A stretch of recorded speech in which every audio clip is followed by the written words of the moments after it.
Congress asked each of the United States to declare a day of prayer to seek God's help in defeating the British.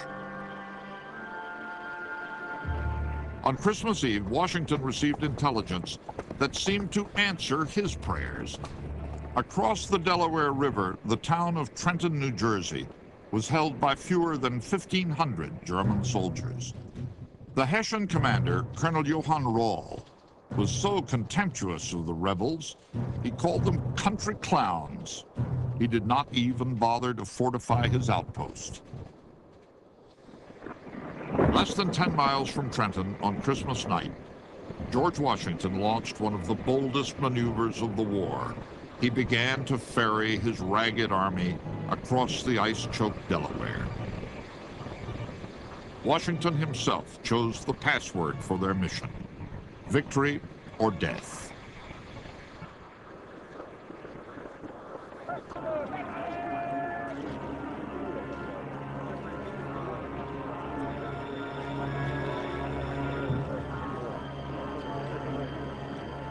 It was nearly 3 a.m. on December 26th before all the men were finally across.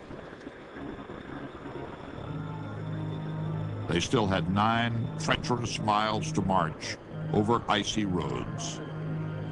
I have never seen Washington so determined. A man came with a message from General Sullivan that the storm was wetting the muskets and rendering them unfit. "Tell General Sullivan," said Washington, "to use the bayonet. I am resolved to take Trenton." Colonel John Fitzgerald.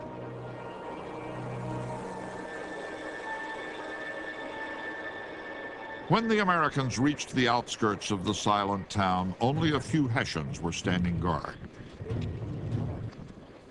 Colonel Rall wasn't expecting an American attack on the morning after Christmas. Roused from a deep sleep, Colonel Rall tried to form his men, but Washington's artillery cut them down. The battle had raged for less than half an hour when Rall was shot and mortally wounded. In his pocket was a note that a loyalist had sent the night before while the colonel was playing cards and drinking wine. It warned of an American attack. Rall never read it.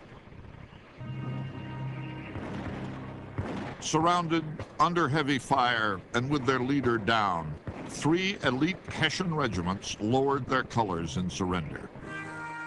Flushed with the victory at Trenton, Washington now wanted the rest of New Jersey.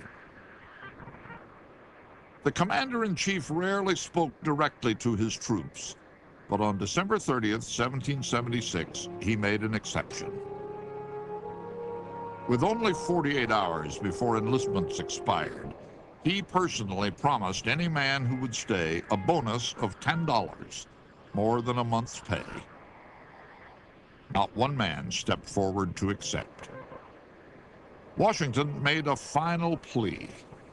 Your country is at stake, your wives and all that you hold dear. If you will consent to stay, you will render service to the cause of liberty. This is the crisis which is to decide our destiny. Finally, one man stepped forward, and then another. In the end, more than half of those asked agreed to stay on for 6 more weeks.